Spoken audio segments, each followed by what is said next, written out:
BH, a cidade de cada um. Conceito: Belo Horizonte, 2023. Um sentimento chamado floresta. Caio Junqueira Maciel. Em memória de Hernani Ferreira Maciel, ex-morador do edifício Snane e dedicado aos florestinos de berço ou de coração. Da floresta eu guardarei para sempre a lembrança de seus ares lavados, do cheiro das árvores e das flores da terra que vinha da chácara de Júlio Pinto, cheiro de acácias, cheiro de goiaba, cheiro adocicado de goiaba, terebintina de manga, Pedro Nava, balão cativo. A floresta pela fresta. Lembrou-se de um conto que ouvira quando criança, sobre os filhos da floresta e suas batalhas contra os primeiros homens, quando os videntes verdes transformaram as árvores em guerreiros. George R.R. Martin. Declaro não ser filho da floresta. Nasci no sul de Minas, mas, como disse Murilo Mendes no poema Aia, de carta geográfica. Mas hoje alguém é apenas do lugar onde nasceu? Só que, segundo este mesmo poeta, nascer é muito comprido, e a gente nasce várias vezes.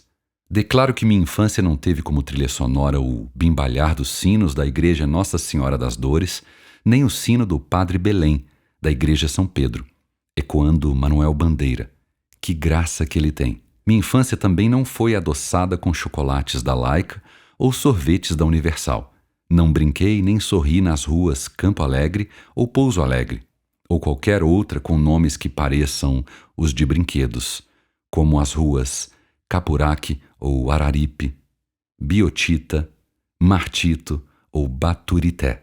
Não fui menino florestino, nem mais tarde, nem Macedo, nem Buarque de Macedo, que me evoca aquela ponte de um soneto de Augusto de Anjos, o poeta da sombra magra.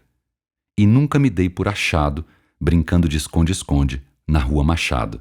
Não percorri dando gritos na Ipiranga, como o escritor Carlos Herculano Lopes, talvez parente de Lopes Trovão, rua de estrondoso nome de um republicano, como a de Silva Jardim, esse homem que morreu num vulcão.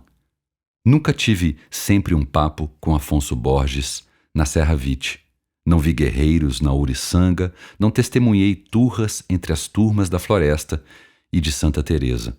Não vi o bloco carnavalesco dos Bocas Brancas, nem colhi rosa para Noel, na São Manuel. Que sei eu da Floresta? Que seus lotes pertenciam à colônia Américo Werneck, ao longo da Rua Salinas? Que a Floresta e os bairros circunvizinhos faziam parte da Fazenda do Retiro, propriedade de João José da Cunha? Que os bairros que se limitam com a floresta são Sagrada Família, Santa Teresa, Horto, Santa Efigênia, Colégio Batista? Que sei eu da floresta? Penso na fala de Ygritte, amante ruiva e selvagem do comandante da Patrulha da Noite, na saga de George R.R. Martin. Você não sabe nada, Jon Snow. Sei que floresta é nome de conotação selvagem. Paradoxal toponímia de espaço urbano. Para dizer de como a vejo por uma fresta, em minha dança com dragões, careço de outra epígrafe. Tenso, afirmativo, vigilante feito uma fera, o corpo provisoriamente distanciado do espírito não sabe como libertar-se da energia que o asfixia. José Carlos de Oliveira. Foi na floresta que, transitando da adolescência para a mocidade, iniciei o assombro e o alumbramento da descoberta do álcool, do sexo, da literatura e de amizades fundantes.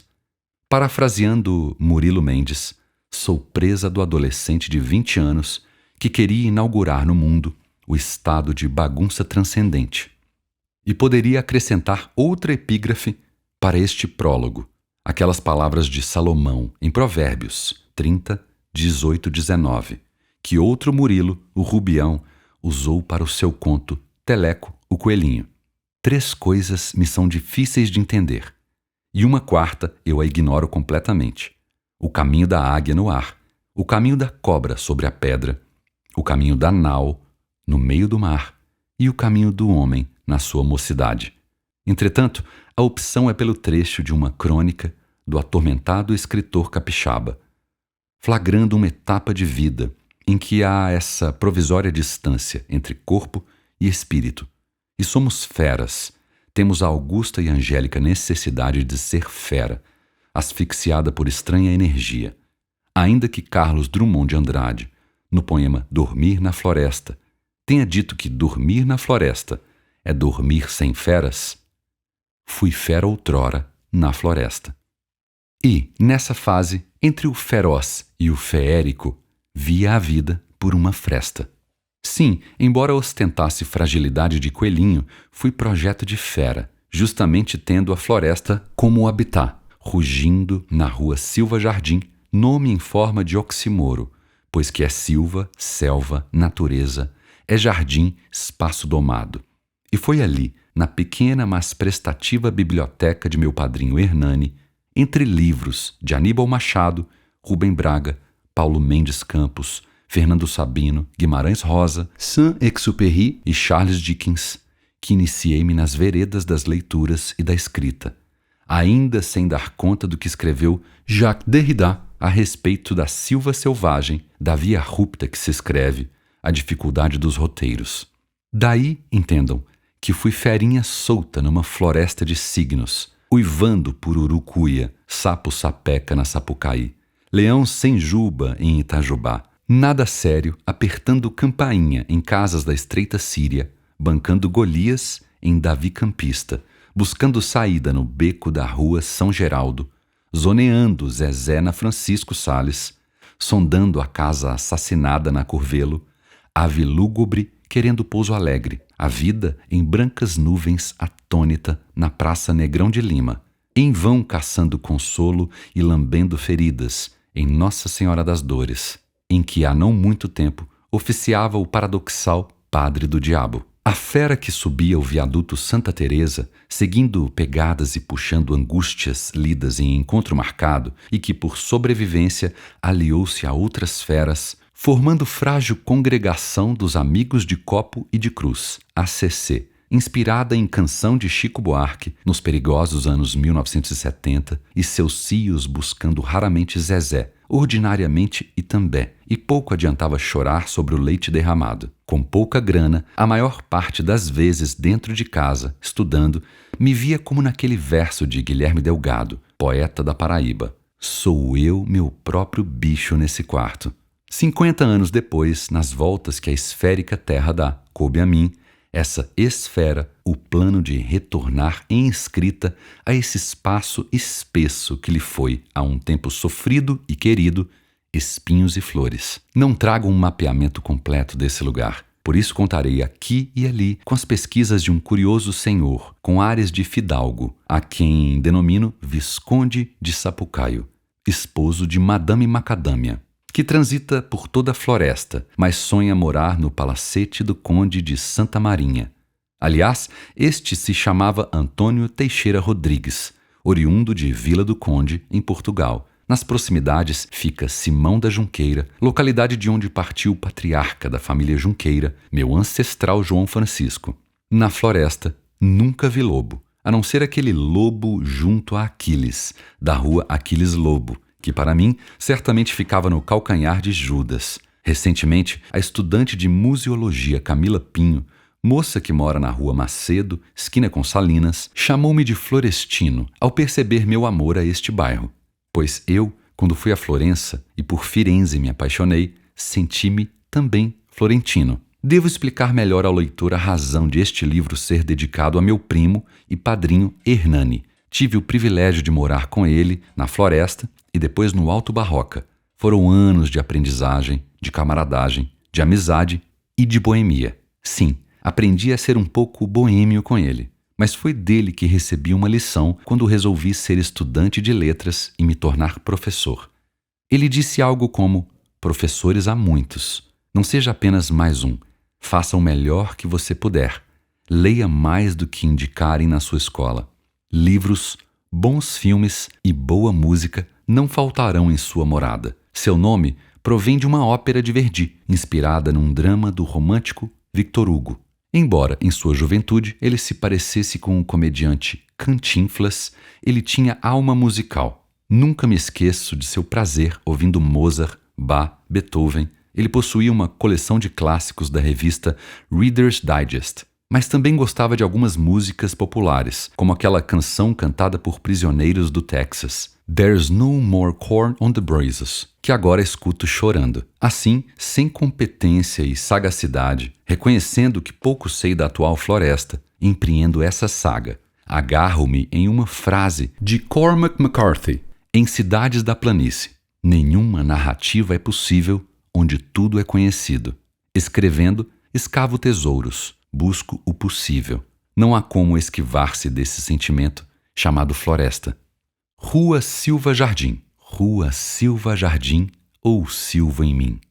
Carlos Drummond de Andrade. Antes de conhecer Belo Horizonte, a floresta me alumbrava e me chegava nas cartas dos irmãos e do primo e padrinho Hernani.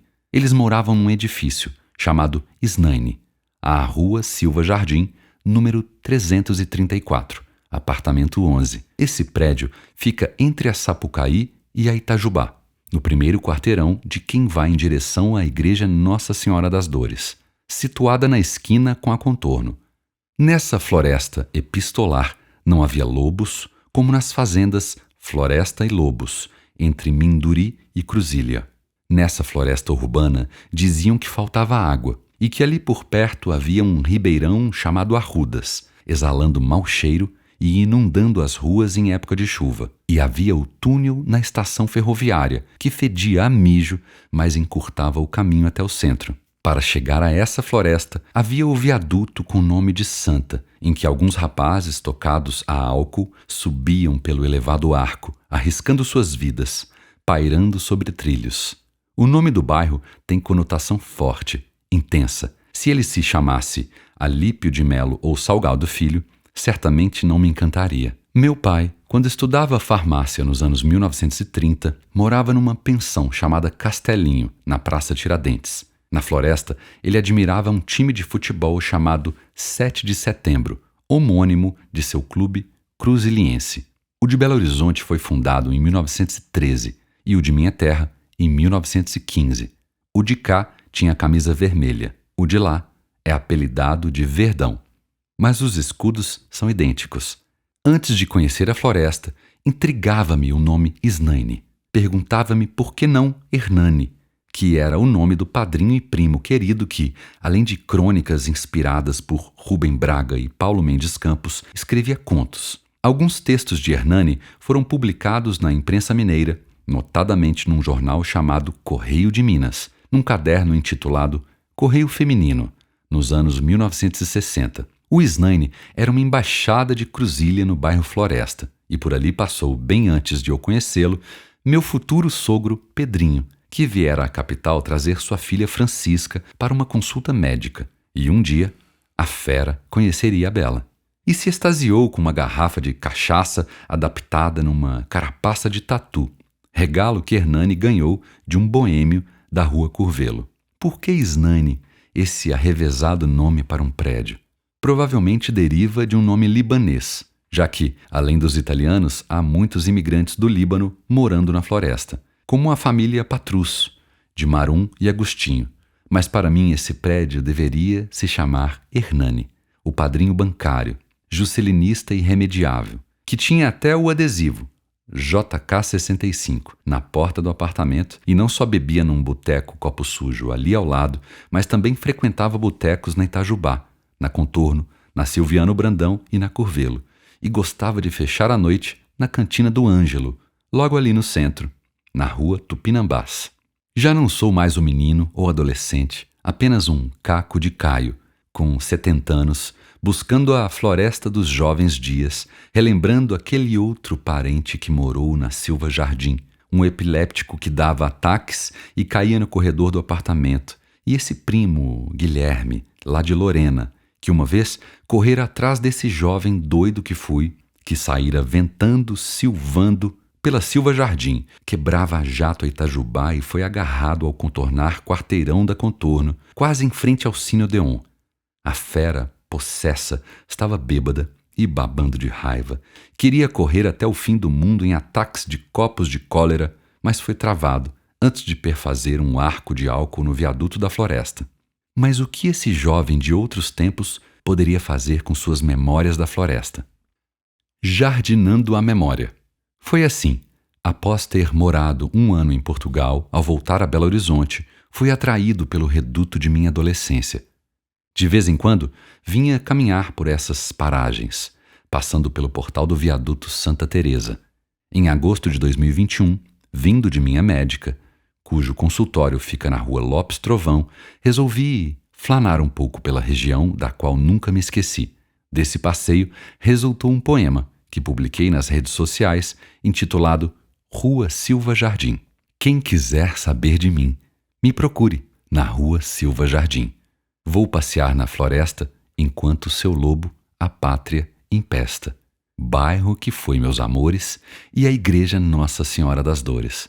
Da rua Sapucaí a Contorno, ando mesmo é por aí. Pouquíssimos quarteirões, prédios baixos e os velhos casarões. Foi aí, na juventude, que assumi esta estranha atitude. Beber muito, ler demais e escrever em guardanapos, jornais. Nessa rua morou Carlos Drummond, e aí que fui ficar, nos anos da faculdade, tantas letras e nenhuma liberdade. Militares no poder.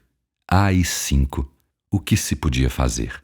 Comprava então o Pasquim. Aí ria, na Rua Silva Jardim. Pouco tempo depois, o editor José Eduardo Gonçalves, talvez tocado pelo texto, entrou em contato comigo, perguntando-me se eu morava na floresta, pois buscava alguém para escrever sobre esse bairro para a coleção BH, a cidade de cada um, uma vez que o escritor escolhido havia sido José Maria Cansado, precocemente falecido. Disse-lhe que, infelizmente, não morava nesse amável bairro. Morei sim por algum tempo e ali sempre retornei em marcantes ocasiões. Mas agora residia em Sabará, a cidade, e não na rua homônima localizada no Colégio Batista, na vizinhança da floresta. O convite ficou em banho-maria, até que depois de quase um ano, a conversa foi retomada. O projeto foi confirmado e juntei meus alforjes e materiais de caça e parti para a floresta, mesmo sabendo que o acesso aos vários traços do espaço não significa acesso aos emaranhados da escritura.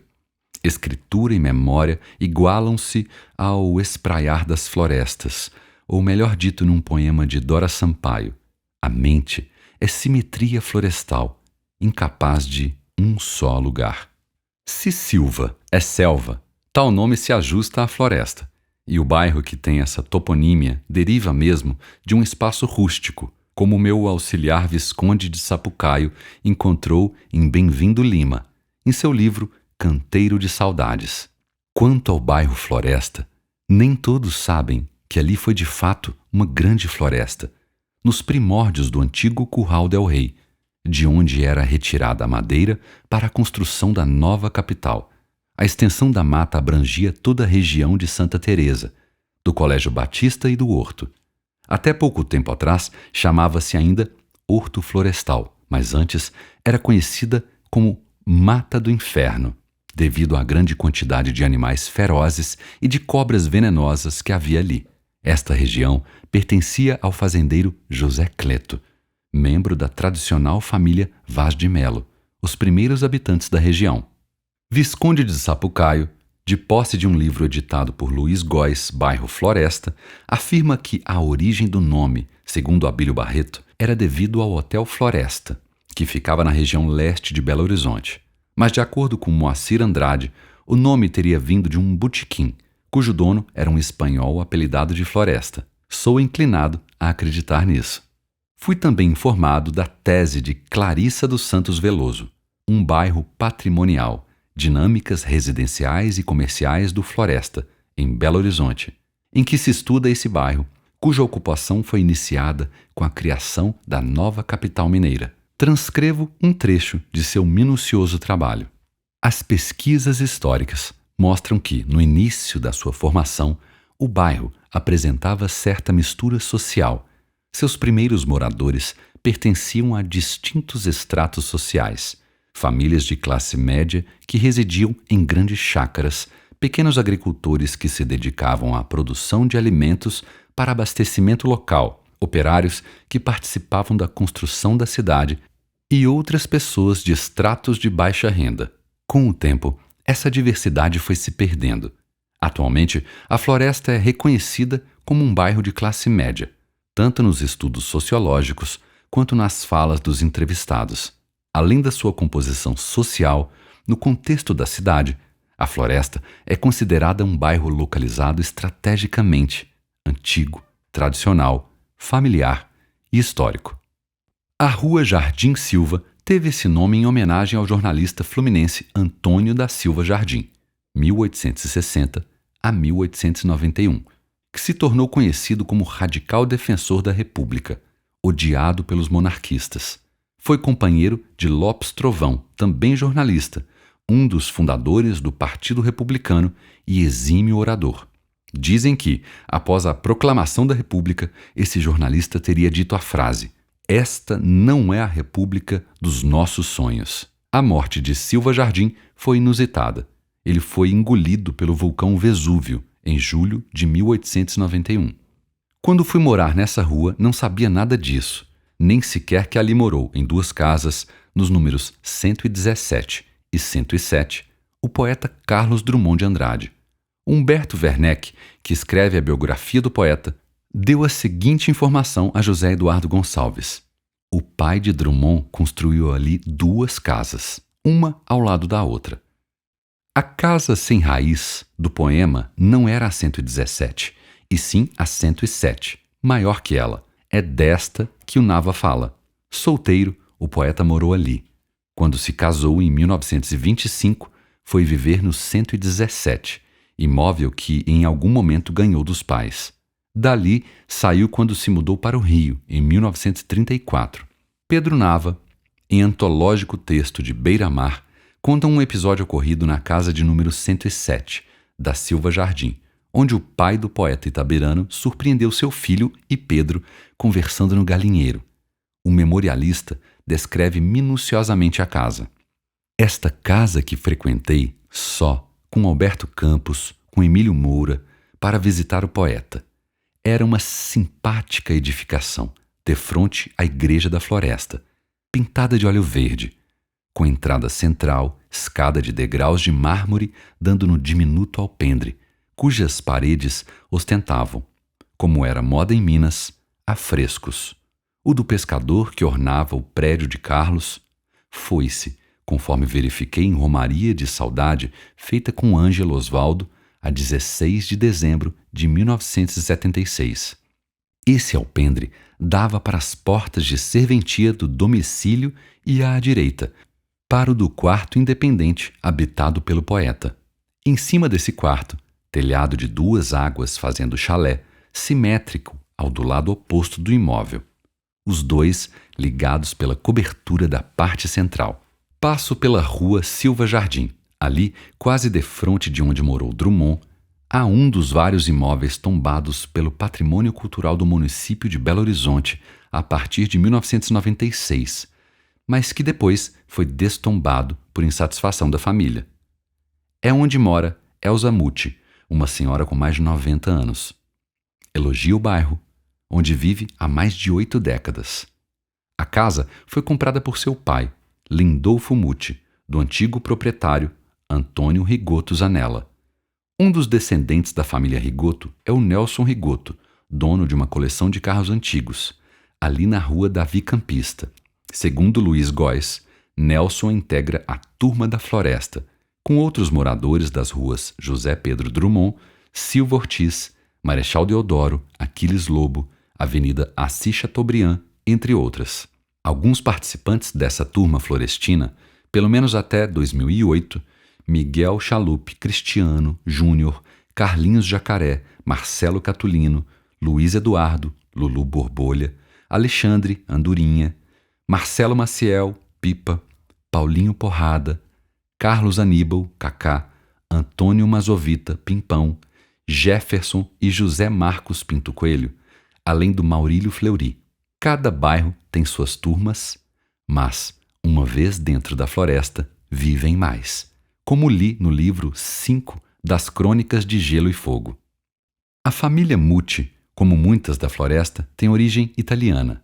Pedro Rogério Couto Moreira, em Sob o Céu de Belo Horizonte, lembra: Aqueles italianos de bochechas rosadas, plenos de vida, além de introduzirem no nosso idiosincrático paladar de garimpeiros os sabores da massa, afinaram os nossos ouvidos, de violeiros, para os sons divinais do violino e do bel canto.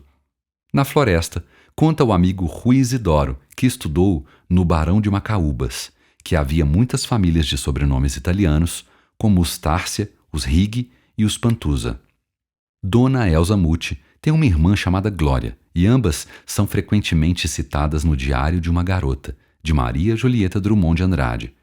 Nesse belo e singelo livro, a filha do poeta registra os dias de férias em que passou na floresta, na rua Silva Jardim, entre dezembro de 1941 e o início de março de 1942.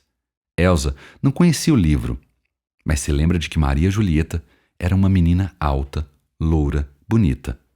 Tratada no diminutivo, assim como sua irmã, Elsa era 2 anos mais moça do que Maria Julieta, que tinha a mesma idade de Glória. Minha mulher, Francisca, ia lendo trechos do diário e eu ficava espreitando cintilações nos olhos de Dona Elsa, que comentava: "Nossa, ela detalhou tudo. Nossa, vinha sempre aqui, morava ali de frente."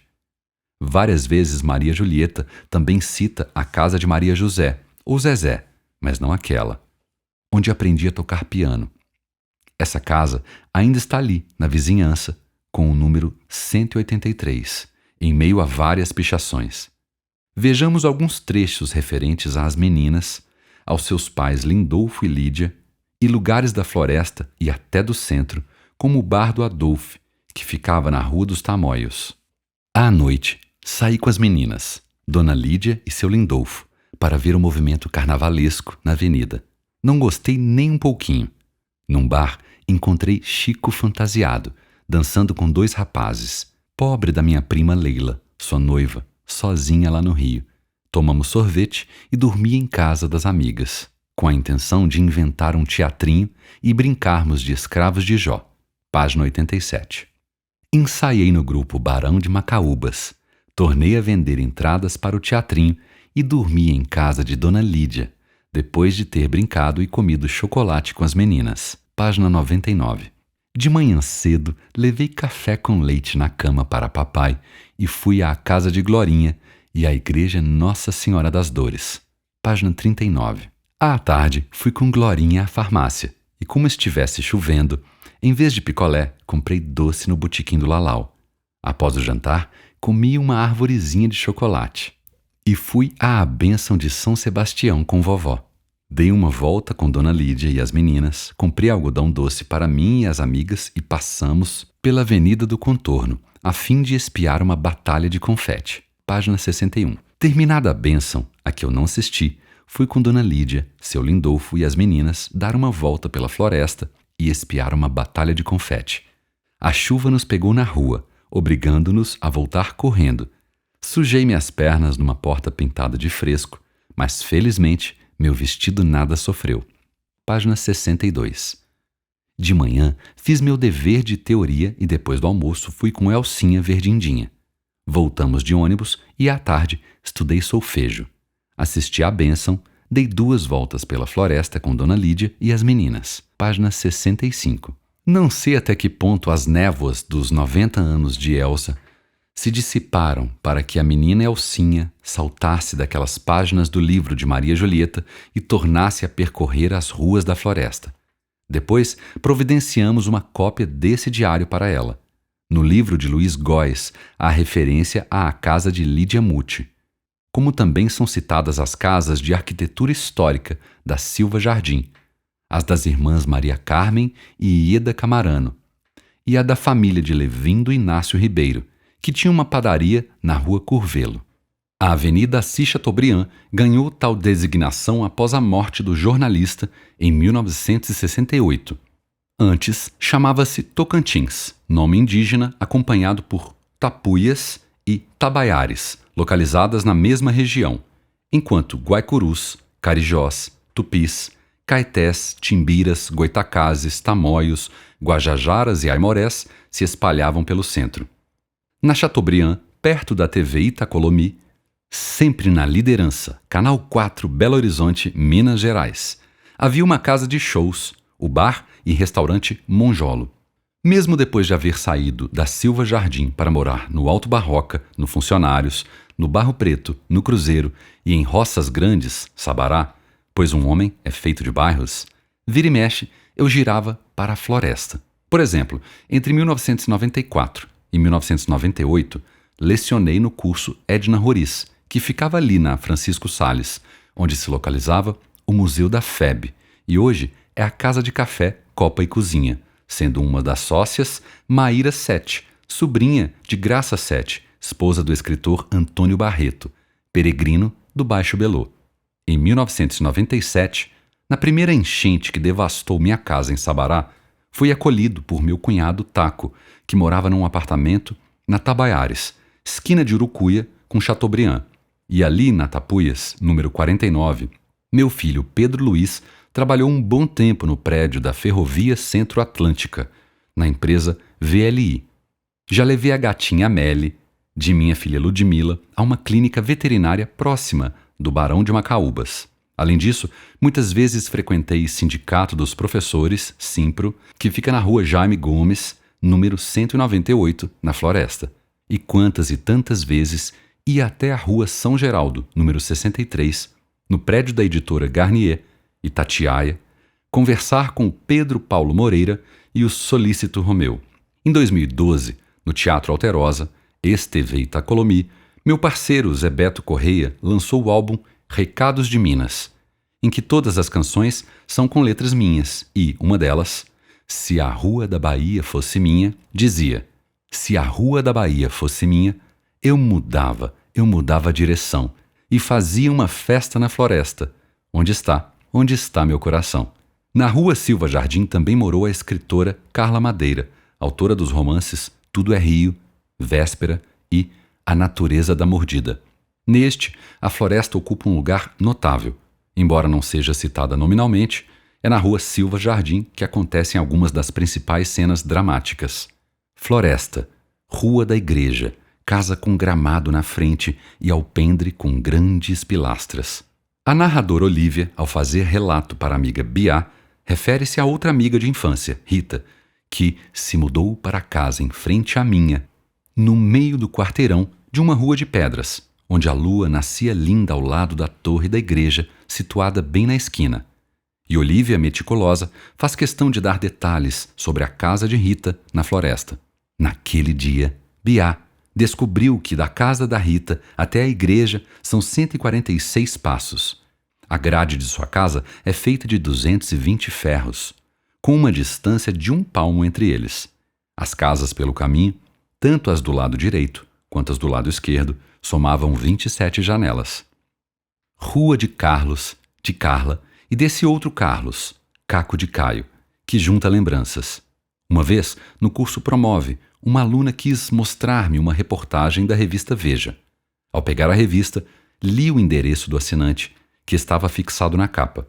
Ali estava, Rua Silva Jardim, 334, apartamento 11. Disse para a aluna: só de ver seu endereço, descreva o seu apartamento no edifício Snaine. E o fiz, assombrando a moça, que nem sabia o nome do prédio. Snaine is the name. Depois lhe expliquei a razão da adivinhação. Claro, a Rua Silva Jardim nunca tinha saído de mim. O Portal da Floresta. Onde começa e termina a floresta? Creio que muita gente reconhece a indefinição de limites, principalmente ali pelos lados do Colégio Batista. A confusão é geral, como diria o Bentinho em Dom Casmurro. Por exemplo, a Rua Varginha, que é até citada por Dantas Mota em seu antológico Noturno de Belo Horizonte, pertence a que bairro? Oficialmente, parece ser do Colégio Batista, mas há quem diga que o grupo Viramundo, com aqueles espetaculares bonecos, criação do Álvaro Apocalipse, fica na floresta, nessa Rua Varginha. Também há o caso da Rua Plombagina, com esse nome estranho, há um tempo mineral, ornicológico e erótico, que consta ora na floresta, ora no Colégio Batista. Porém, uma coisa é certa: vindo do centro, o viaduto Santa Teresa é o portal e o princípio da floresta. Esse viaduto é a overture da sinfonia chamada Floresta. Gostei dessa imagem que o Visconde de Sapucaio me indicou em um artigo de Cássio Douglas Valadares Torres, denominado Um Olhar sobre o Conjunto Urbano do Bairro Floresta. Interpretação e análise da paisagem do bairro da capital mineira.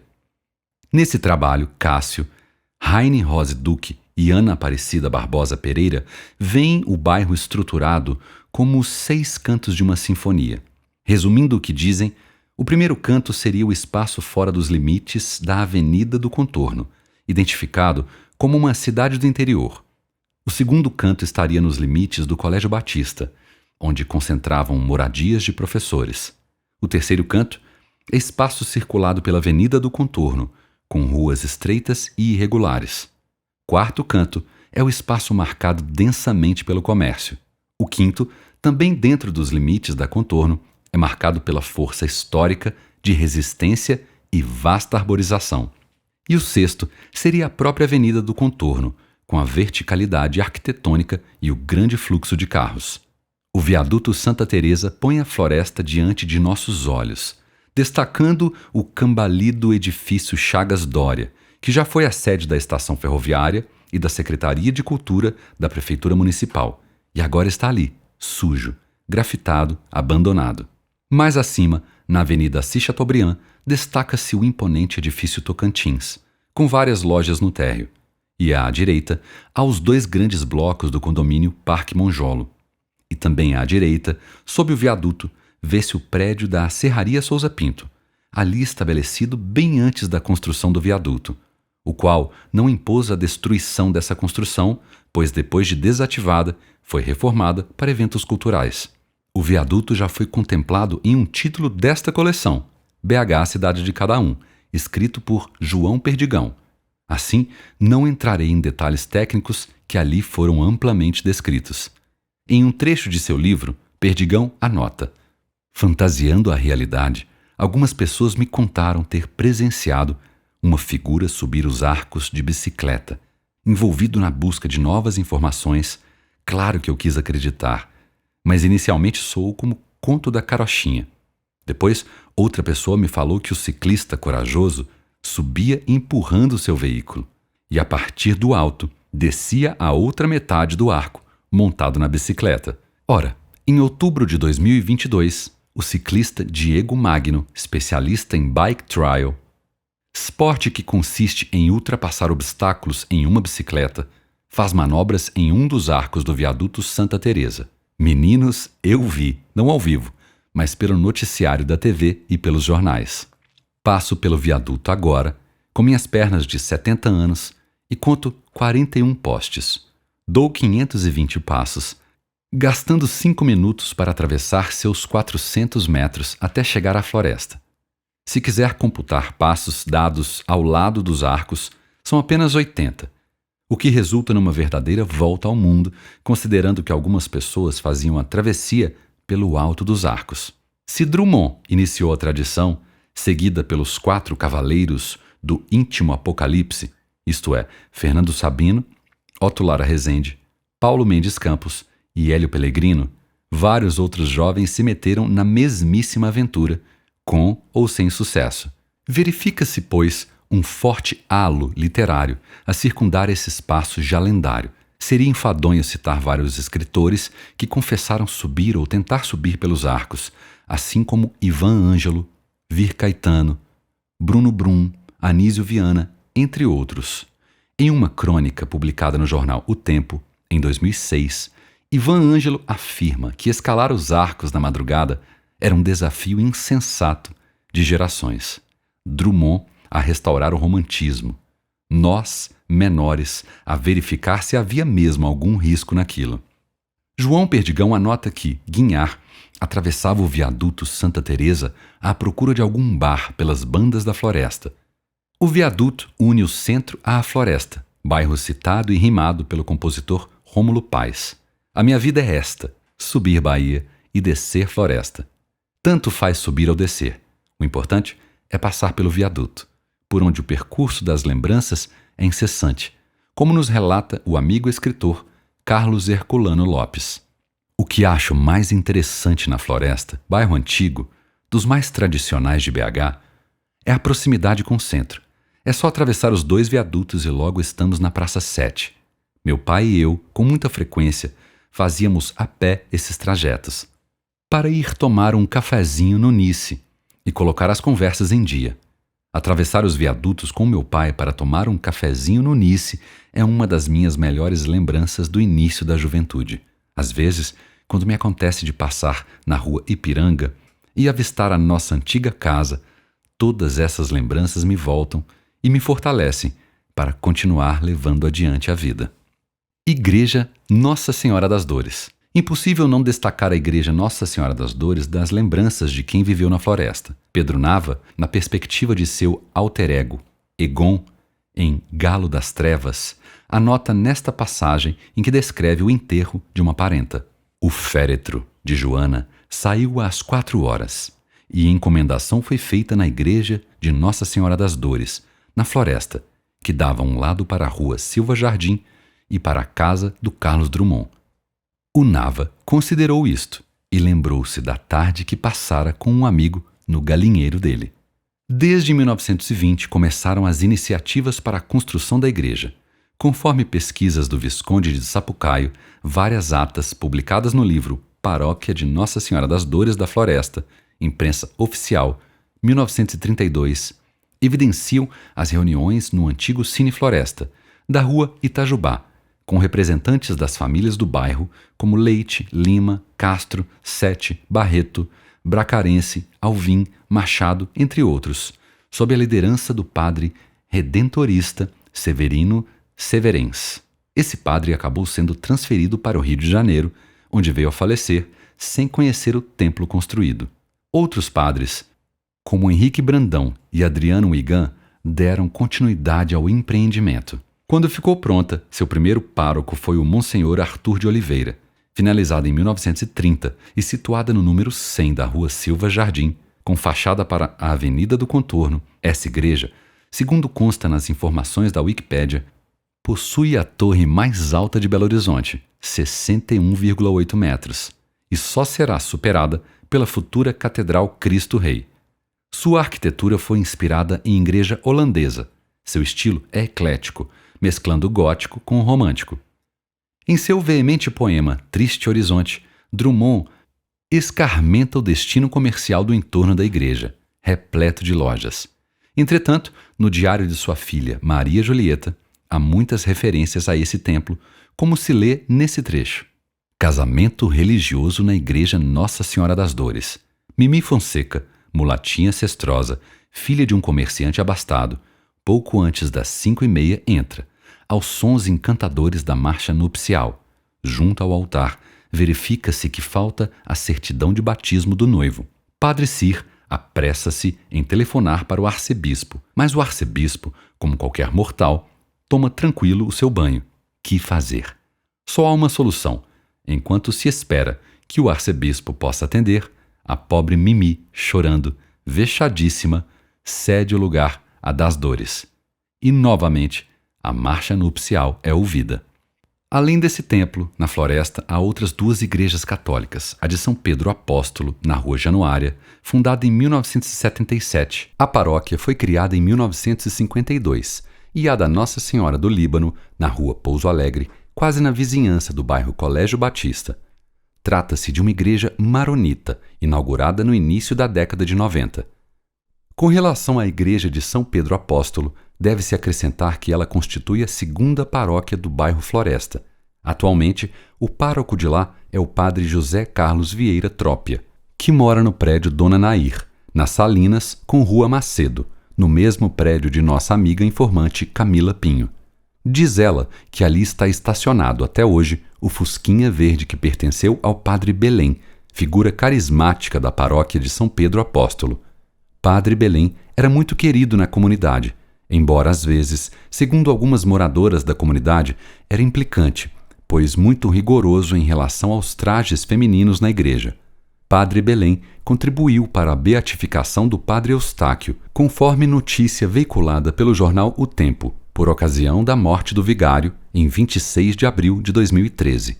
Depois de uma trajetória marcada pela caridade, amor ao próximo e 57 anos de dedicação à igreja, faleceu na tarde dessa quinta-feira o padre Gonçalves Belém Rocha, 83. Pároco emérito da paróquia São Pedro Apóstolo, no bairro Floresta, padre Belém, que estava internado há 5 meses no Centro de Tratamento Intensivo, CTI, do Hospital Vila da Serra, em Nova Lima, morreu por falência múltipla dos órgãos. De acordo com a Igreja Católica, padre Belém foi curado de um câncer de laringe aos 39 anos por um milagre atribuído a padre Eustáquio. Esse milagre foi reconhecido pelo Vaticano no processo de beatificação. Em alguns depoimentos ouvidos por mim, salienta-se a figura do padre Lage, da paróquia de Nossa Senhora das Dores. Francisco Lage Pessoa, digno de comparecer em livros sobre perfis de BH, foi pároco da Igreja da Floresta nas décadas de 1950 e 60. Ele organizava barraquinhas e a comunidade do bairro ali se reunia, principalmente a criançada, que muito se divertia. É de se registrar que esse padre fazia intenso trabalho social, culminando com sua prisão em 1964. Um preso político comunista que conheceu o DOPS, ao ver que o padre estava apanhando para confessar se era ou não comunista, o aconselhou a confessar que era, uma vez que suas pregações o identificavam como tal. Padre Lage nasceu em 18 de março de 1917, em Ferros. Estudou nos seminários de Mariana e Petrópolis, pertencendo à Congregação dos Padres Lazaristas. Criou a revista Ecos da Província, com o propósito de difundir orientação social dos padres vicentinos, congregação de afinidades com a vanguarda da Igreja brasileira. Em Mariana, lecionou português, matemática e latim. Morou algum tempo na Bahia e veio para Belo Horizonte em 1948, onde fez trabalho social em comunidades como a Vila dos Marmiteiros, na região dos bairros Dom Cabral e Coração Eucarístico. Depois de ter sido preso em Belo Horizonte, o padre foi transferido para Brasília e Juiz de Fora e exilou-se no México, casando-se com Maria Helena Camacho. Voltou para Belo Horizonte, foi candidato a deputado federal pelo PDT, mas só conseguiu ser eleito depois para vereador pelo Partido dos Trabalhadores em 1988. Morre 1 ano depois de infarto do miocárdio. O livro O Padre do Diabo exibe as memórias do ex-pároco da Floresta. Ali, ele confessa que, devido a seu trabalho na Ação Católica em Caeté, refutou em vir para a paróquia da Floresta, mas foi praticamente forçado a vir, a mando do arcebispo. Na Floresta, suprimiu a prática das coletas e convidou o povo a colaborar de outras maneiras, organizando uma sociedade dos amigos da paróquia. Apesar de seu confessionário ser um dos mais solicitados da cidade, achava perda de tempo essa prática individualista. Sem pejo, afirma que sua presença no bairro foi a de ser um sacerdote moderno, que sempre tinha algo a dizer sobre temas do momento. Angariou antipatias de religiosos como o padre João Botelho e o reacionário bispo Dom Sigô, uma vez que sua atuação insistia na autonomia dos assuntos temporais e humanos. Um fato ocorrido com padre Lage no bairro se atrela à aquisição de uma casa na rua Teixeira Magalhães, logo atrás da igreja, para a edificação de uma nova casa paroquial, já que a da rua Silva Jardim era muito apertada. Um burocrata da prefeitura municipal quis embargar a construção, considerando que aquilo iria prejudicar a matriz da floresta tão bonita. Mas essa não era a opinião do padre Lage, para quem a igreja é feia, de péssimo gosto gótico. Um gótico pobre e sem pedra, uma perfeita caricatura moderna da espetacular fase medieval da arte. Porém, Dom Cabral aprovou o projeto, sem que outros problemas não tenham deixado de existir. Por querer recorrer a um empréstimo do coral da paróquia, o padre teve uma briga com Elza Gomes, que dirigia o coral. Ainda no tempo da Floresta, padre Lage se aliou ao seu primo, o escritor e jornalista Roberto Drummond, para que fosse aprovada a nova igreja de Ferros, de arquitetura moderna, segundo consta, até o jornal Times, de New York. Como me explica o Visconde de Sapucaio, padre Lage, em suas memórias, não deixou de ironizar sobre a pusilanimidade de Dom João Rezende Costa, que parecia estar mais perto da igreja da opulência e distante das ações sociais. Itajubemos. Impossível falar da Floresta sem abordar a Rua Itajubá, coração do espaço comercial do bairro, celebrada por vários autores, também pelos footings, os encontros dos blocos carnavalescos, a sede do antigo cinema da Floresta. Segundo Clarissa dos Santos Veloso, as dinâmicas residenciais e comerciais do bairro Floresta e a Rua Itajubá, entre os anos 1910 e 1920, foi considerada a Main Street, já começava a concentrar lojas ao longo de sua extensão e em seus arredores, nas ruas Curvelo e Floresta, e na Avenida do Contorno, nas redondezas do trajeto da linha de bonde e de seu ponto final. A singularidade dessa rua e do próprio bairro, segundo Clarissa, foi que, até meados do século XX, era no centro da cidade que se aglutinava o comércio, e os moradores dos bairros tinham que se deslocar até ali. Somente a partir dos anos 1960 é que houve a descentralização do comércio em BH, mas, bem antes disso, a Floresta, com sua movimentada Rua Itajubá, foi a pioneira de um centro comercial local. E esse comércio atraía moradores dos bairros vizinhos, como Horto, Graça, Concórdia. Uma das lojas que resiste ao tempo é a Casa Pérola, situada à Rua Itajubá, número 461. Especializada em artigos para cama, mesa, banho, brinquedos e presentes, foi fundada em 1951 pelos empresários Jovino e Lélia Bedran. Atualmente, tem filiais em outros bairros, como Sion, Prado e Belvedere. Como indica no seu site, a Casa Pérola é uma empresa familiar que já está em sua terceira geração, compondo a gestão das lojas, mas sempre com os olhos da fundadora Lélia Bedran, ativa na direção do negócio. Na esquina de Itajubá com Contorno ficava a Casa Vitre, de secos e molhados, que depois tornou-se no Armazém do Cardoso e mais tarde na Casa Euri, especializada em louças, ferragens e utilidades domésticas. Numa reportagem do Estado de Minas, de 3/7/2020, fico sabendo que a Casa Euri fechou suas portas, depois de 73 anos atendendo na Floresta. O proprietário Carlos Henrique Aguiar justificou o motivo. A pandemia do coronavírus e queda no movimento se somaram a dificuldades que vinham se acumulando nos últimos 5 anos. Se atualmente são os carros que ameaçam pedestres ao longo da Rua Itajubá, no passado o perigo estava nos frequentes bois que passavam pelas ruas da Floresta. O jornalista Odin Andrade, em suas memórias Juventude e Juventude, faz um interessante relato. Comprava-se no comércio da Rua Itajubá aquilo que fosse de qualidade um pouco inferior, mais barato, geralmente tecidos para roupas de uso diário. Quando estava com minha mãe, atravessando uma rua para atingirmos a Itajubá, ouvimos gritaria e o boi, inteiramente perturbado pela perseguição, surgiu enchendo a rua, provocando um enorme pânico. Estávamos frente a ele, a uns 20 metros de distância e sem muita possibilidade de procurar abrigo. Minha mãe se agarrou a mim, procurou levantar-me do chão para correr comigo no colo. Sem forças, quase que caímos juntos. A nossa sorte é que o boi escorregou nas pedras da rua, desabou inteiramente e rodopiou. Quando se levantou, já seguiu alucinado para o rumo de onde veio, dando um susto imenso naqueles que o perseguiam, que repentinamente se viram cara a cara com a fera. Minha mãe e eu, em pânico pela iminência do perigo, fomos abrigar-nos na casa de uma senhora que, da sua janela, havia assistido a toda a cena. Historicamente, havia o footing da Rua Itajubá. Ali, em 1915, foi inaugurado o primeiro Cine Floresta, na esquina com a Rua Pouso Alegre. Esse cinema funcionou nesse local até 1955, passando depois a ser localizado na Avenida do Contorno. Também na Itajubá ficou famoso o encontro de blocos carnavalescos.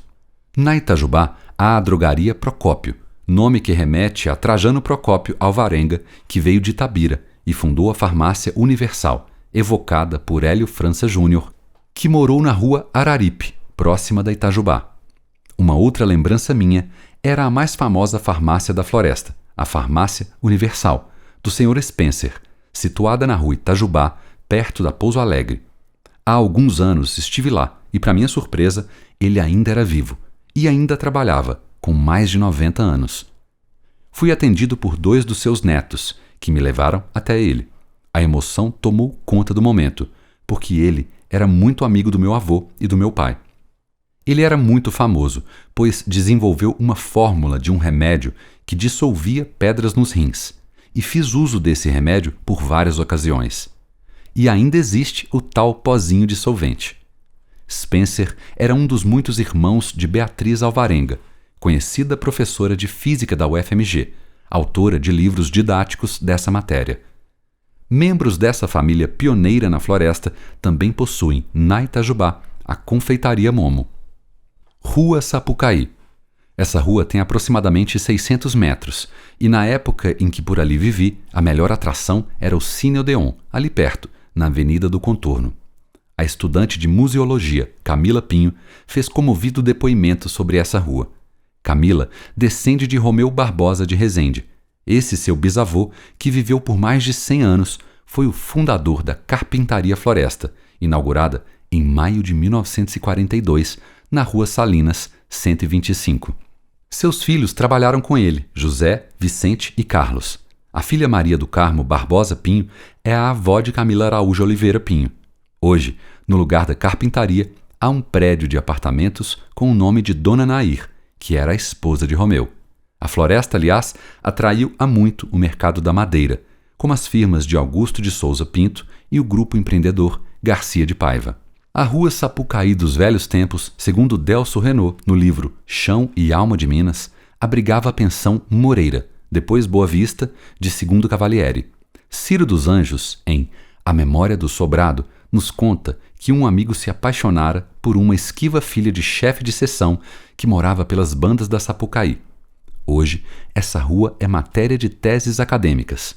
Ali, no princípio de tudo, segundo dissertação de Clarissa dos Santos Veloso, era espaço do operariado e outros grupos de estratos sociais mais baixos se fixaram em moradias simples, na área suburbana da cidade, já que, recém-chegados à capital mineira, não tinham condições financeiras para arcar com moradia na zona urbana.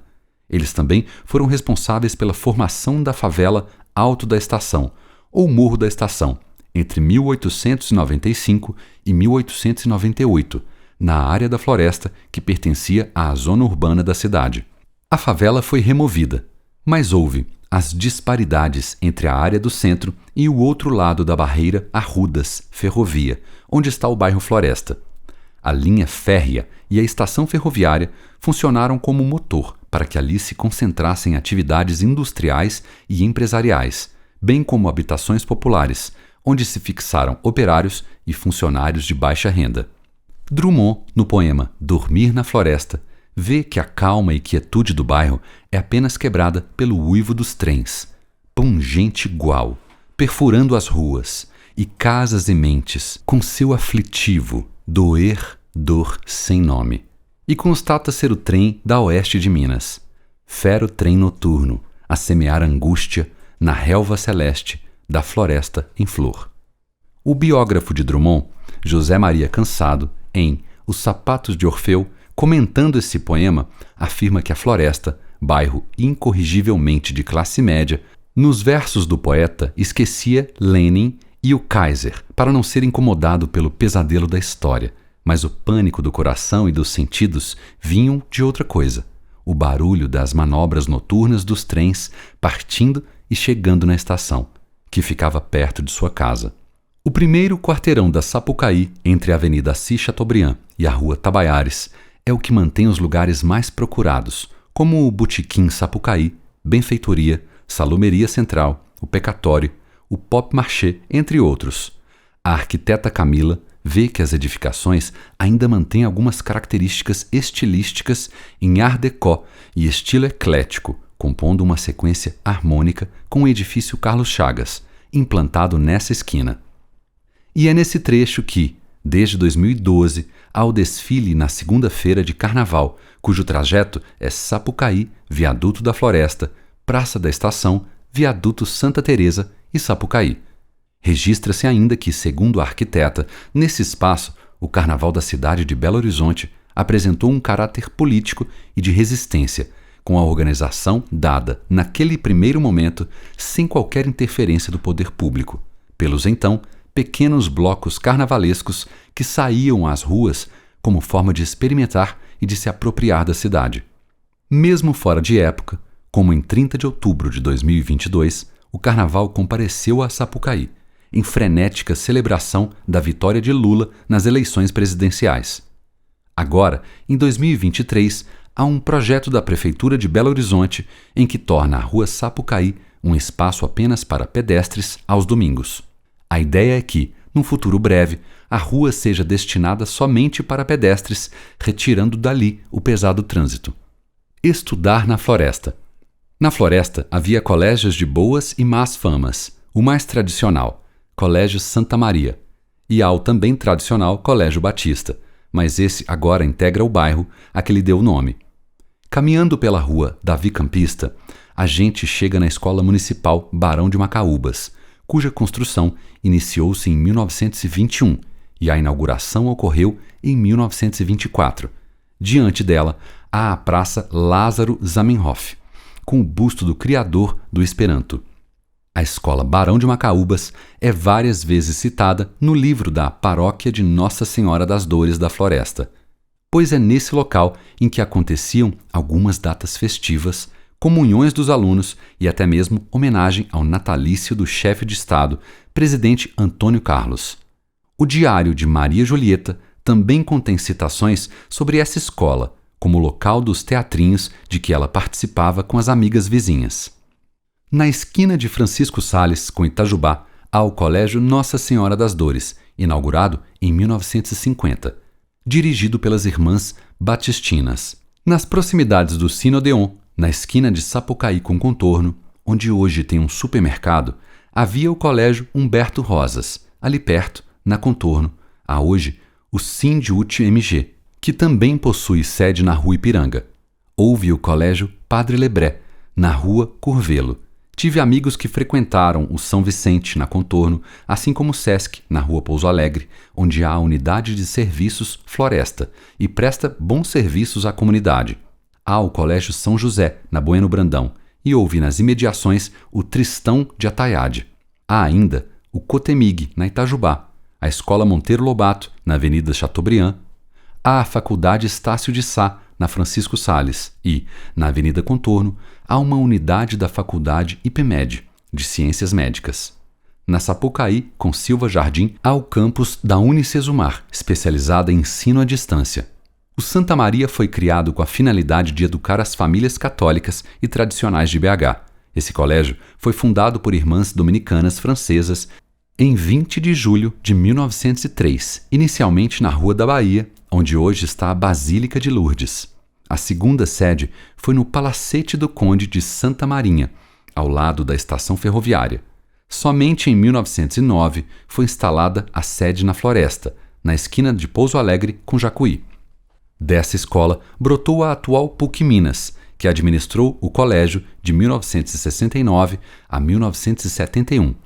Foi só a partir de 2006 que passou a denominar-se Colégio Santa Maria Floresta, e a partir de 2018, Colégio Santa Maria Minas, Unidade Floresta. Eduardo Frieiro, irônico como sempre, em seu novo diário, ao referir-se às suas alunas na faculdade, relata: são todas muito católicas e rezadeiras, e fizeram o curso ginasial no Colégio Santa Maria. Ouvem missas e comungam, antes das minhas aulas matinais. Imaginei, portanto, que amariam Santa Teresa e San Juan de la Cruz, logo que os conhecessem.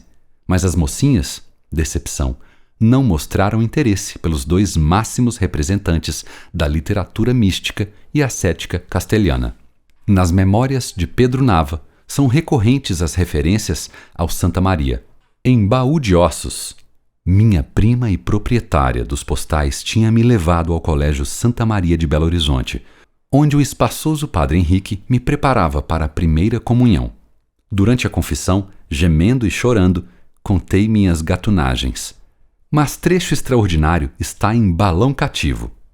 Via também as chegadas e saídas do bonde do Santa Maria, o especial que trazia as deusas externas de manhã e levava-as de tarde, desfolhando-se e despetalando-se na volta de Pernambuco e na volta de Ceará. Intermezzo poético. Elegia para a rua Pouso Alegre. Percorrê-la no infarto de sua rota, ela é viva e não obstante morta, cortando a floresta feito navalha, Pouso Alegre nas memórias de Nava. Sem vestígios de pílulas e rótulos, da farmácia do Avelino Fósculo. Mas a vejo tumultuada e triste, um nervo exposto que a floresta exibe. Quem suporta essa manada de ônibus? Nessa estreita via mal cabem homens. Vem das margens arruinadas do Arrudas e pelo Horto e Santa Teresa cruza. Flávio dos Santos é que impõe o traço, para entrar floresta doente de tráfego. Onde o bucolismo tem seu avesso, comércio de toda medida e peso. Ciro dos Anjos esteve na floresta, bem nessa rua, a buscar clientela, e lembrou-se do calabrês malcriado, dono de um armazém de secos e molhados. Rua de passagem, um corredor, exceto o que o patrimônio tombou. Prédios de estilo eclético, uns raros. Ali por perto, Rua Célio de Castro. Lá em Januária, naquela esquina, Nava assistiu à casa demolida. E o cansaço das memórias videntes, sem repouso daquela adolescência, fazer das ruínas matéria-prima, para o pouso do tempo, ave rapina. Como ser alegre ao chegar curvê-lo, casa assassinada, sombras do medo. Foi na Jacuí, tempos do Major, o que a memória pinta sei de cor.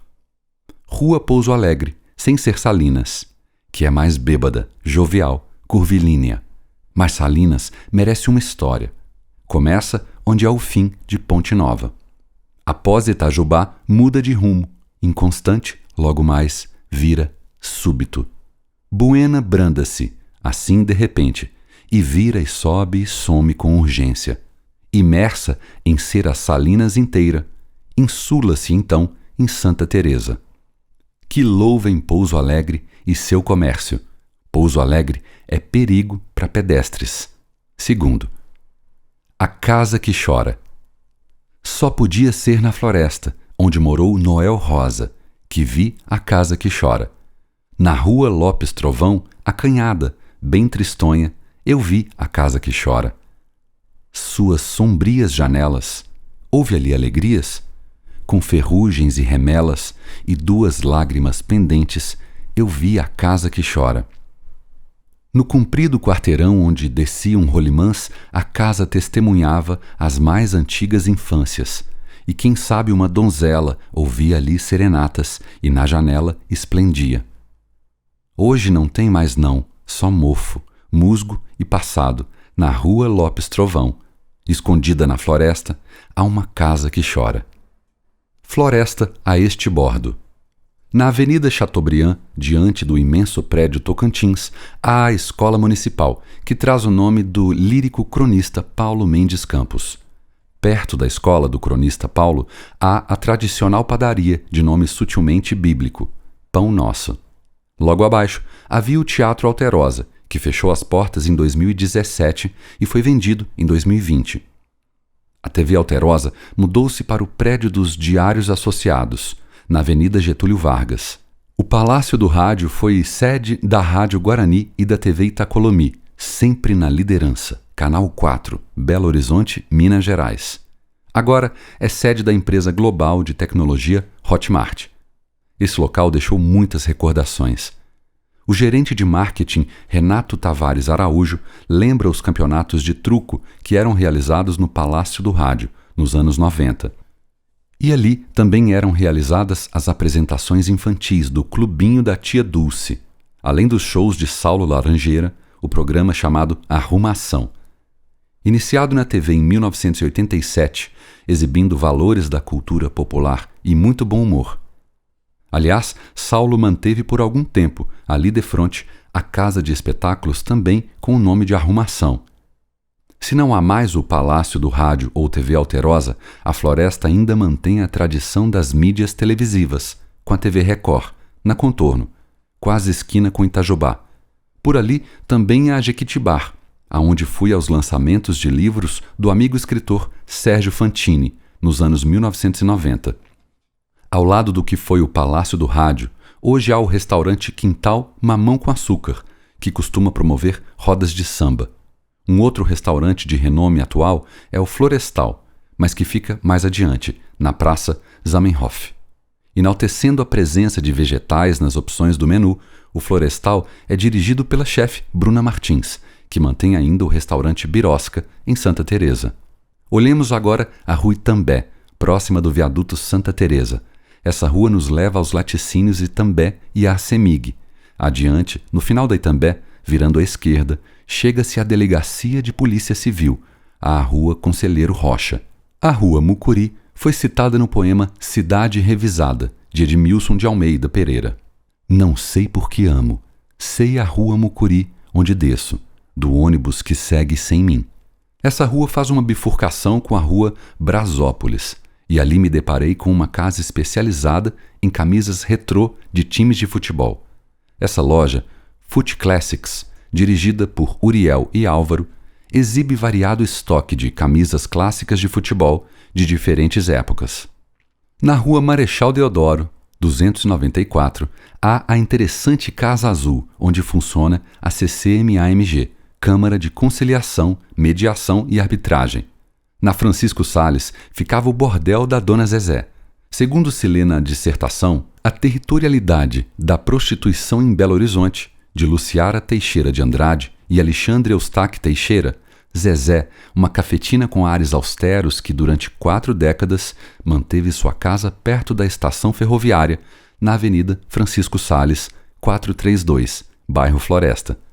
Sua casa era composta de 2 grandes salas onde ficavam as meninas e de quartos onde se realizavam os encontros. Não havia bebidas nem músicas. Feitiço na Floresta. Noel Rosa viveu em Belo Horizonte, no bairro Floresta, entre janeiro e abril de 1935.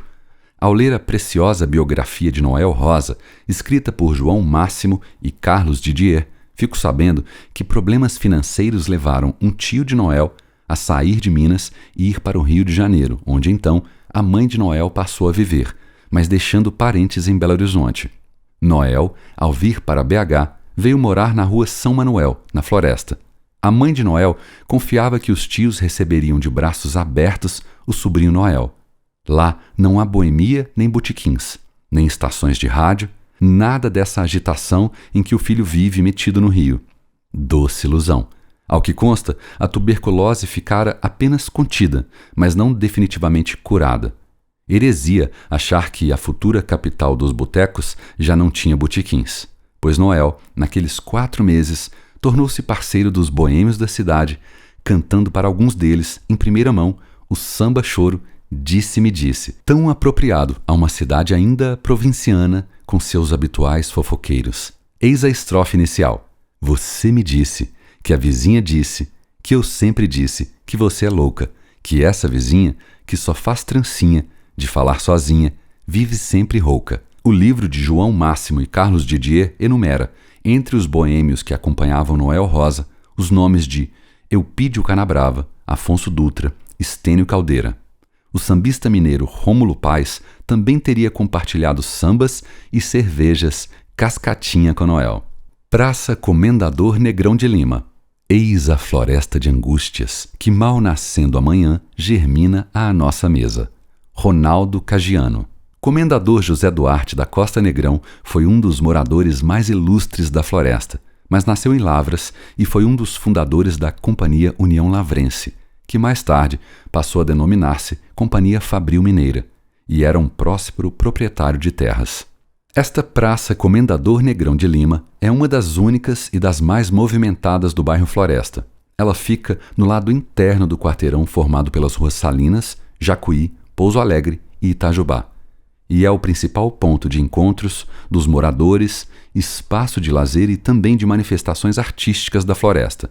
A área onde fica a praça hoje antes era ocupada pela chácara da família Negrão de Lima. A sede da propriedade, situada na rua Leonilda Leite, continua preservada e foi tombada pelo Instituto do Patrimônio Histórico e Artístico de Minas Gerais. O restante do espaço deu lugar, na década de 1930, além da praça, para as ruas Santa Maria, Leonídia Leite, Lídia Couto, Feliciano Henrique e Dona Maria Inês. Aliás, nome da esposa do comendador, que antigamente era grafado como Maria Inês Henriques. A chácara foi herdada por sua filha, Geni Silveira Negrão de Lima, casada com João Nepomuceno Lucas de Lima. O casal criou os conhecidos irmãos Negrão de Lima, Otacílio, Francisco e Jair. Todos os três atuaram na política. Otacílio Negrão de Lima foi o primeiro prefeito de Belo Horizonte a conquistar o cargo pelo voto popular no período de 1947 a 1951. Francisco Negrão de Lima foi ministro da Justiça no segundo governo de Getúlio Vargas e, em 1965, se tornou governador do então estado da Guanabara. Jair Negrão de Lima foi vice-prefeito quando o prefeito era Jorge Carone. Nessa praça ocorrem folguedos infantis, feiras de alimentos e de livros. A editora Aletria fica ali, assim como nos arredores, na Rua Januária, ficava a editora Lê, na casa da família Rocha Santiago. Dizem que há por ali até uma casa suspeita, remake da Zezé. Paulinho, funcionário que faz limpeza na praça, me fala de famílias tradicionais que moram por ali, como o dentista Leonardo Crisóstomo de Castro, filho do lendário médico Leopoldo Crisóstomo de Castro. E fala dos cães, me aponta um cachorro preto, sem dono, ou como dizem hoje em dia, em situação de rua, que dorme ali há semanas. Acredito ser descendente do Esperanto. Camila Pinho diz que ali é um espaço sincrético. A praça vê desfilar putas, travestis, crianças, idosos, cães, pessoas se exercitando e moradores de rua, como se fôssemos todos parte de uma grande família. Na sexta-feira, então, é um clássico. Armam-se barracas de feirinha e o cheiro de fígado com jiló e tropeiro avança pela vizinhança, chamando para a confraternização todas essas figuras do bairro. É lindo de se ver, diz Camila, acrescentando que no carnaval é lei que a pracinha receba inúmeros blocos, que alegram e enfeitam a vizinhança com essa magia que só existe nesses 4 dias preciosos de fevereiro. E que belo é ver a mesma goiabeira que subia incansavelmente nas minhas brincadeiras de criança, cercada de pessoas vendo a banda. A mesma pracinha que brinquei, minha avó brincou e meu pai também. Na mesma pracinha que dei meus primeiros flertes de adolescência, minha avó fugia sorrateiramente para namorar o meu avô em sua juventude. E na mesma pracinha que atravesso todos os dias, vejo acontecer um dos mais belos espetáculos que já pude testemunhar: o amor do morador do Floresta com o bairro. Jogar na floresta. Eis que o futebol se parece com Deus na devoção que desperta em muitos crentes e na desconfiança que desperta em muitos intelectuais. Eduardo Galeano. Futebol ao sol e à sombra. Primeiro tempo. Sábado ensolarado. Na rua Salinas, no bar do Chumba, ainda não há ninguém chumbando. É a hora de se jogar conversa fora, entornando umas e outras. Numa mesa, sob o renitente sol, jovens universitários conversam sobre a Confederação do Equador e suas relações com o bairro Floresta. Estão comparando o ovo com o espeto? Não. Falam da rua Araripe e do cearense revolucionário, irmão do escritor José de Alencar, Tristão Gonçalves de Alencar, que adotou o nome indígena. Em outra mesa, à sombra, uns senhores mais velhos discutem futebol.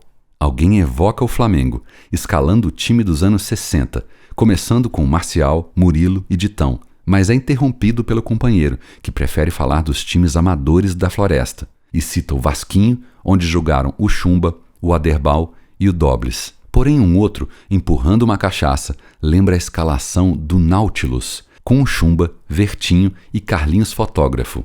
Alguém pergunta por onde andava o Aclino, que jogava no Goiães. E com a cerveja na mão, o que escalava o Flamengo diz que tem um sobrinho que atuou no Torino ao lado de Guamuzin e Rui. Na mesa ao lado, falam da morte do Araripe, do fuzilamento do Frei Caneca, e alguém menciona o Alto do Frade, de João Cabral de Melo Neto. Na mesa dos velhinhos, um deles, sentimental, quase chora ao falar do Campinho do Galena e cita os irmãos Varela, Cícero e João. E erguendo-se para ir ao mictório, o mais velho de todos exclama: bom mesmo foi o 7 de setembro, campeão do torneio Início em 1922. Segundo tempo. Mais uma casa estava sendo demolida na floresta, na rua Jacuí. Os catadores de papel Rona e Fabim iam passando e recolhendo o que era aproveitável em papelão, revistas, jornais. Aquele entulho de celulose. Rona, de idade indefinida, talvez vindo de um pretérito quase perfeito, muito esguio, corpo de quem já deve ter corrido atrás da bola ou da polícia atrás dele, remexeu num jornal velho e poderia ter falado se soubesse ler. Ó pra você ver, tô lembrado disso aqui. O companheiro nem ligou. Estava ocupado com um recorte de mulher pelada. Coçava a barriga inchada e suspirava. Ai, meu Deus do céu.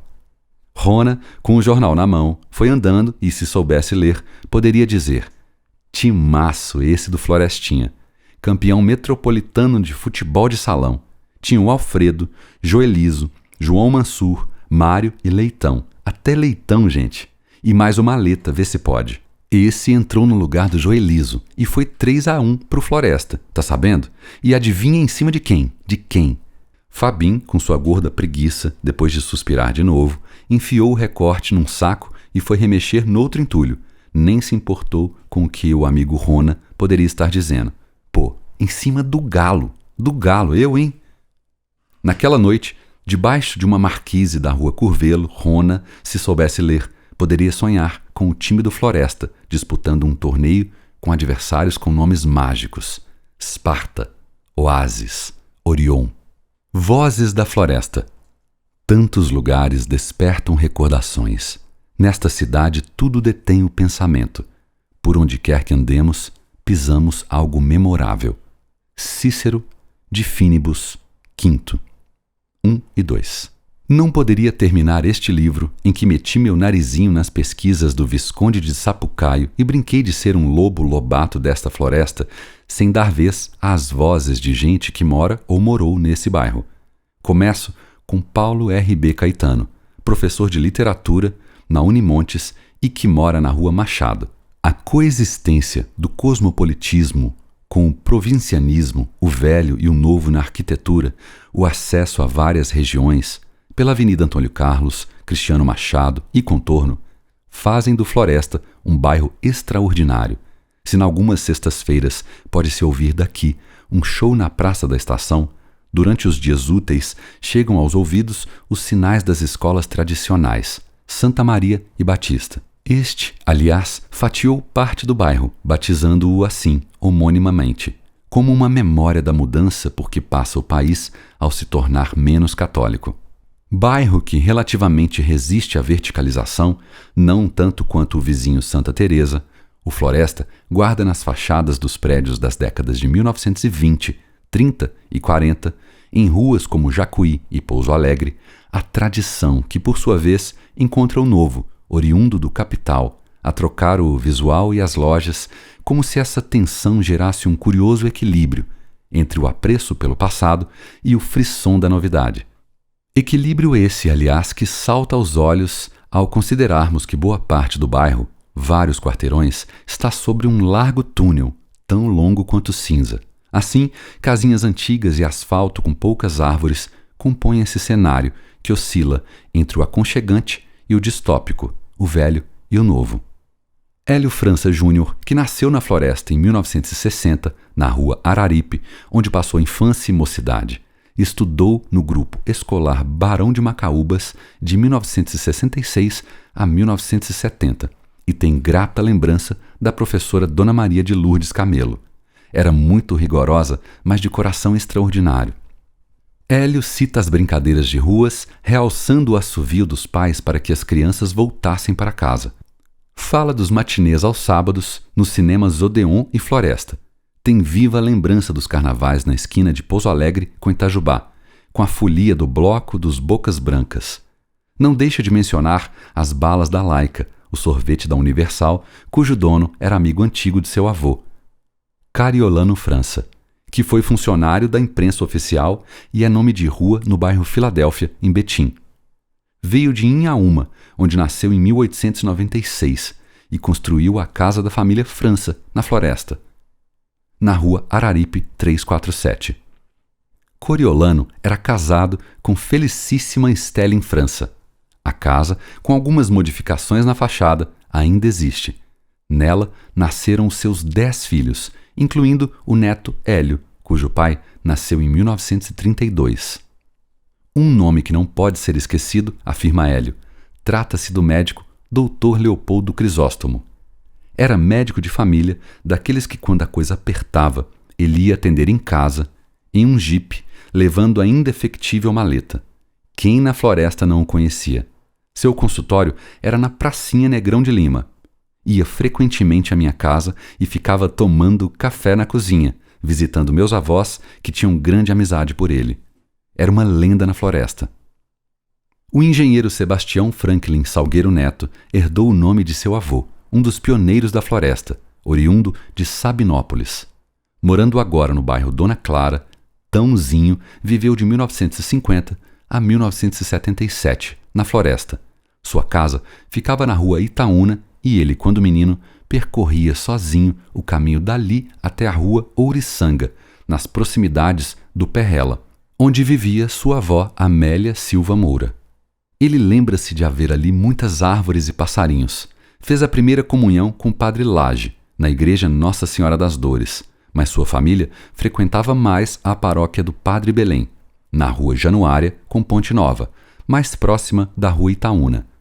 Sebastião estudou no Barão de Macaúbas e, saudoso, lembra-se das professoras Filomena Alves e Alaide Tibo. Seu irmão mais velho, José Walter, foi radialista da amadora Rádio Jornal Minas e era um dos componentes da famosa Turma da Floresta, em embate com os rapazes de Santa Teresa. Uma lembrança de Tãozinho está relacionada com a Pracinha Negrão de Lima. Era ali que uma certa senhora ficava toda arrumada, maquiada, com o ofuscante batom vermelho, olhando platonicamente para a residência e consultório do renomado médico Dr. Leopoldo Crisóstomo de Castro, figura emblemática do bairro. Fico sabendo que essa senhora se chamava Matilde, o que me remete para um dos poemas de Dantas Mota, justamente chamado Tempo de Matilde, em que o poeta de Aiuroca escreve: Matilde, sim, hoje, impossível falar. Minha sombra agora passeia na Avenida Oiapoque, em Belo Horizonte, enquanto as mulheres, à beira do Arrudas, como do Mississippi, ou em frente à pensão Aurora, nestas horas, tão tardias, anseiam por um beijo comprado. Nada mais sei de Matilde, mas os relatos sobre o médico impressionou-me. Fui conversar com o filho também médico, tendo o mesmo nome, Dr. Leopoldo Crisóstomo de Castro Filho, em seu consultório à rua Dona Lídia Couto, próxima à Praça Comendador Negrão de Lima. Antes da entrevista, perguntei-lhe sobre duas casas atraentes e semelhantes, mas de cores distintas, que ficam ali de frente. Ele me disse que eram de duas irmãs da família Safar, de origem libanesa. O pai presenteou as filhas com aquelas casas quase idênticas, de estilo eclético. Dr. Leopoldo, o filho, é otorrinolaringologista e discorre sobre seu pai. Leopoldo Crisóstomo de Castro nasceu em 1914, em Sacramento. Depois mudou-se para Uberaba, onde seu pai, Coriolano Crisóstomo, criava zebus. Leopoldo veio estudar medicina em Belo Horizonte. Devido a problemas econômicos do pai, o estudante teve que conciliar seu curso com o trabalho de carteiro nos Correios. Formou-se em 1938 pela Universidade de Minas. Trabalhou em Piumhi, Capitólio e Carmo do Rio Claro e depois veio fixar-se definitivamente em BH. Montou seu consultório primeiramente na esquina de Salinas com Itajubá. Depois mudou-se para a Praça Comendador Negrão de Lima. Seus 3 filhos e 2 filhas trabalham na área da saúde. Dr. Leopoldo faleceu em 1999, deixando muitas recordações no bairro, pois, além de seu consultório, preferia fazer visitas domiciliares, sempre dirigindo um jipe.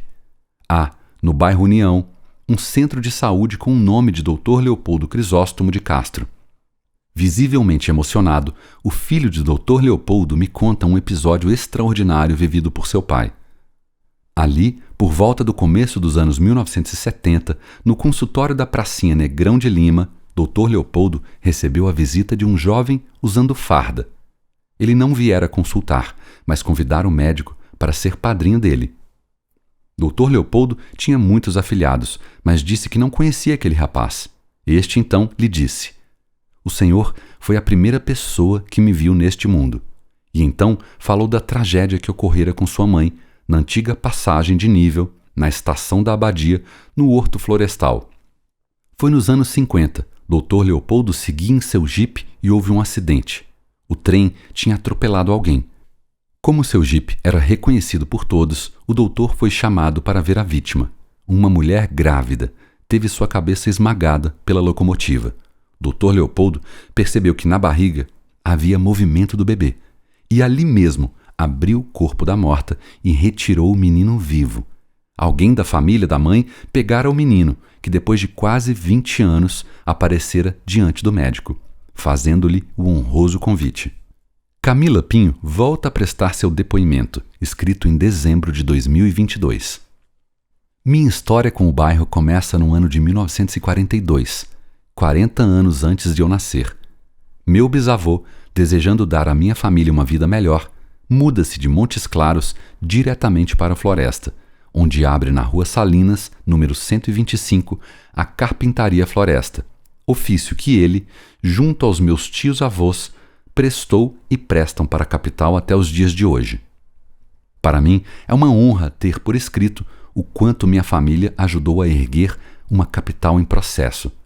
Encontro os dedos ágeis do meu avô nos bancos da Igreja São Pedro, nas portas de madeira de minha casa e em tantos outros lugares que minha avó bate no peito com orgulho e me conta como histórias de ninar antes de dormir.